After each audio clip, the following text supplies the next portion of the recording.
Arthur Morgan, an outlaw torn between his past sins and his need for redemption. But what if he didn't die? What if John Marston refused to leave him behind and turned back to save his friend? In this alternate reality, Arthur survives, and with his second chance, everything changes. The world of Red Dead Redemption 2 is not the same. Arthur Morgan lives, and this is the story of how that would change everything.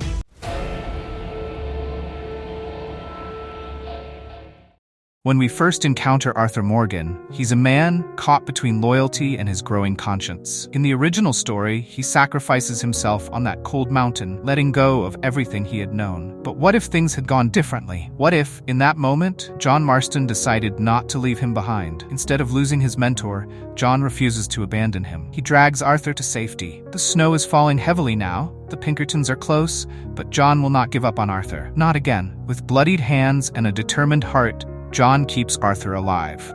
It's a gamble, but it's one worth taking. Arthur's survival is a victory, but it comes at a cost.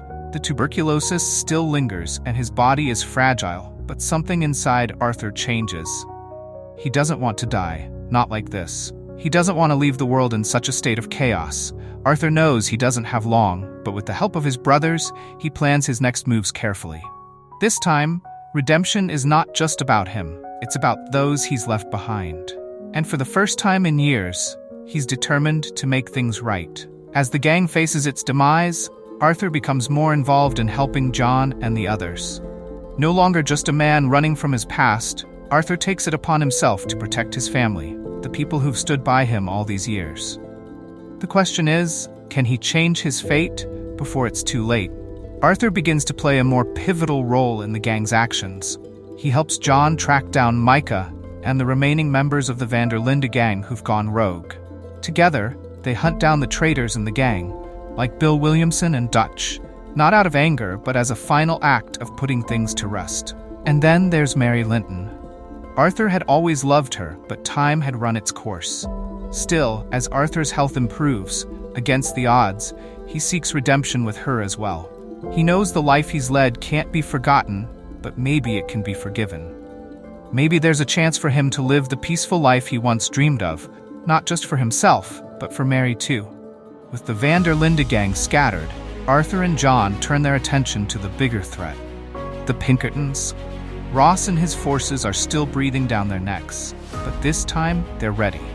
Together, Arthur and John plan one final stand, determined to end the chaos that has plagued their lives.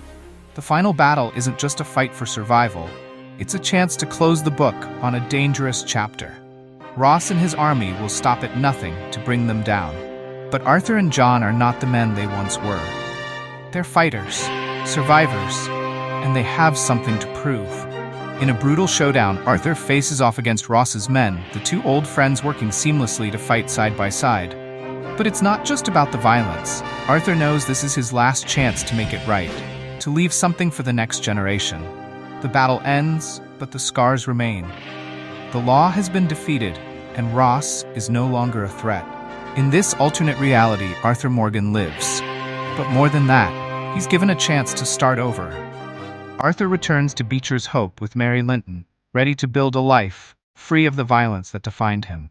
He knows he won't live forever, but with the time he has left, he chooses to make it count. No more running, no more violence. Just a peaceful life with the woman he loves.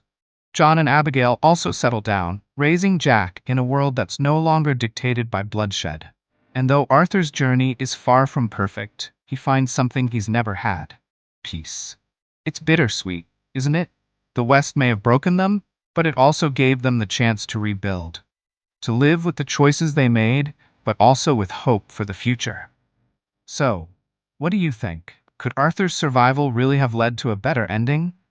What would the world of Red Dead Redemption look like if he had lived? Let me know your thoughts in the comments below, and if you enjoyed this story, make sure to like, subscribe, and ring that bell for more content. Until next time, keep riding.